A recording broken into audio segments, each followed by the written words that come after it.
Speaker Om Birla के आपातकाल पर निंदा प्रस्ताव से नेता प्रतिपक्ष नाराज। राहुल बोले, स्पीकर को ऐसा प्रस्ताव नहीं लाना चाहिए था। राहुल गांधी ने लोकसभा अध्यक्ष के सामने इमरजेंसी पर प्रस्ताव पर अपनी नाराजगी जाहिर की। उन्होंने कहा कि ऐसे राजनीतिक प्रस्तावों से हमें बचना चाहिए।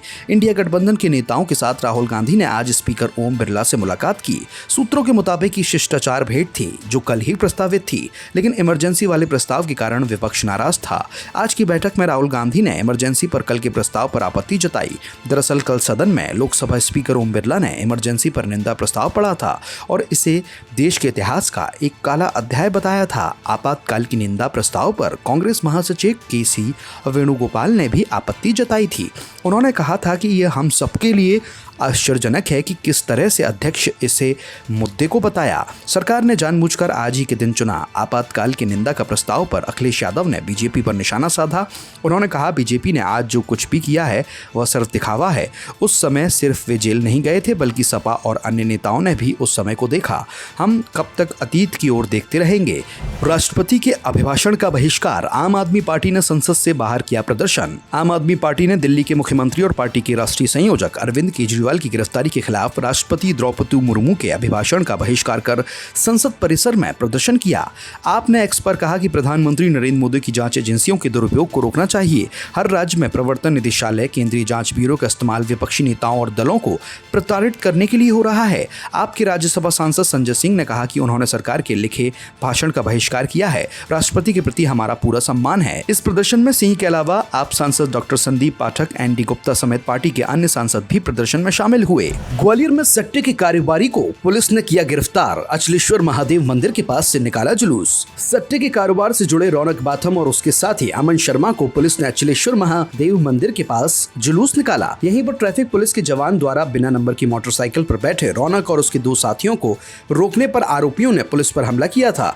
इस घटना का वीडियो भी वायरल हुआ था, जिस पर पुलिस ने कंपू थाने में तीनों आरोपियों के खिलाफ शासकीय कार्य में बाधा डालने और 307 का अपराध दर्ज किया था। इस मामले में एक आरोपी पूर्व में गिरफ्तार हो चुका है, लेकिन घटना के बाद से ही रौनक बाथम लगातार फरार चल रहा था। पुलिस से बचने के लिए उसने अपने घर पर रॉटविलर नस्ल के खतरनाक कुत्ते भी पाल रखे थे, जो अक्सर पुलिस का रास्ता रोक लेते थे। नगर निगम के दस्ते के द्वारा इन कुत्तों को भी पकड़ा गया। पुलिस का कहना है कि रौनक बाथम कंपू इलाके में सट्टा चलाता है और उस पर लगभग 1 दर्जन अपराध दर्ज हैं। जाने माने अर्थशास्त्री डॉक्टर अमर्त्य सेन का बयान। लोकसभा चुनाव के नतीजे बताते हैं भारत हिंदू राष्ट्र नहीं। नोबेल पुरस्कार से सम्मानित जाने माने अर्थशास्त्री अमर्त्य सेन लोकसभा चुनाव नतीजों को लेकर एक बड़ा बयान दिया है। उन्होंने कहा कि आम चुनाव के नतीजे ये दिखाते हैं कि भारत हिंदू राष्ट्र नहीं है। उन्होंने इस बात पर नाखुशी जताई कि देश में बिना मुकदमा चलाए लोगों को सलाखों के पीछे रखने का अंग्रेजों के शासनकाल का चलन अब भी जारी है और कांग्रेस सरकार की तुलना में भारतीय जनता पार्टी की सरकार में ज्यादा है।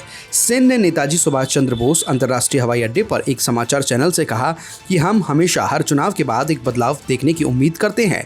एनडीए सरकार का जिक्र करते हुए उन्होंने कहा कि जैसा बिना मुकदमा चलाए लोगों को जेल में डालना और अमीर तथा गरीब के बीच खाई गहरी करना वह अब भी जारी है। इसे रोका जाना चाहिए। जाने माने अर्थशास्त्री ने कहा कि राजनीतिक रूप से खुले विचार रखने की जरूरत है, खास तौर से जब भारत एक धर्मनिरपेक्ष संविधान के साथ एक धर्मनिरपेक्ष देश है। उन्होंने कहा कि भारत को हिंदू राष्ट्र के रूप में दर्शाने की कोशिश महात्मा गांधी, रविन्द्रनाथ टैगोर और नेताजी सुभाष चंद्र बोस के देश में ही नहीं की जानी चाहिए। यह भारत की असली पहचान को नजरअंदाज करने की कोशिश लगती है और इसे बदलना चाहिए। सेन ने यह भी कहा कि भारत में बेरोजगारी बढ़ रही है और प्राथमिक शिक्षा व प्राथमिक स्वास्थ्य देखभाल जैसे क्षेत्रों को नजरअंदाज किया जा रहा है। नीट मामले में एक्शन में आई सीबीआई ने पटना से मनीष प्रकाश और आशुतोष को गिरफ्तार किया। मनीष प्रकाश छात्रों को अपनी गाड़ी में लाने और ले जाने का काम करता था, जबकि आशुतोष के घर में छात्रों को ठहराया जाता था। नीट मामले में सीबीआई ने पहली गिरफ्तारियां की हैं।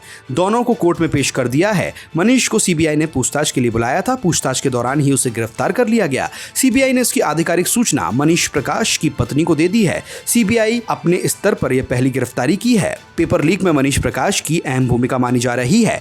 मनीष ने ही पटना के प्ले एंड लर्न स्कूल को रात भर के लिए बुक कराया, जहां 20 से 25 परीक्षार्थियों को इकट्ठा करके आंसर रटवाए। इसी स्कूल से मिले जुले प्रश्न पत्र जांच का आधार बने। इस बीच नीट पेपर लीक मामले में गिरफ्तार 2 आरोपियों चिंटू और मुकेश का मेडिकल टेस्ट कराया जा रहा है। दोनों आरोपियों की 7 दिनों में रिमांड सीबीआई को मिली है। इन दोनों को बिहार पुलिस की आर्थिक अपराध इकाई ने झारखंड के देवघर से गिरफ्तार किया था। सीबीआई की जांच का दायरा बढ़ता जा रहा है। सीबीआई की एक टीम कल झारखंड के हजीराबाद के ओएसिस स्कूल गई और वहां के प्रिंसिपल डॉक्टर एहसानुल हक से पूछताछ के बाद उन्हें हिरासत में लिया है। डॉक्टर एहसानुल हक हजीराबाद में नीट यूजी परीक्षा के जिला समन्वयक भी थे। देश दुनिया की सभी खबरें देखने के लिए जुड़े रहिए आचरण न्यूज से। आचरण न्यूज, हर कदम आपके साथ।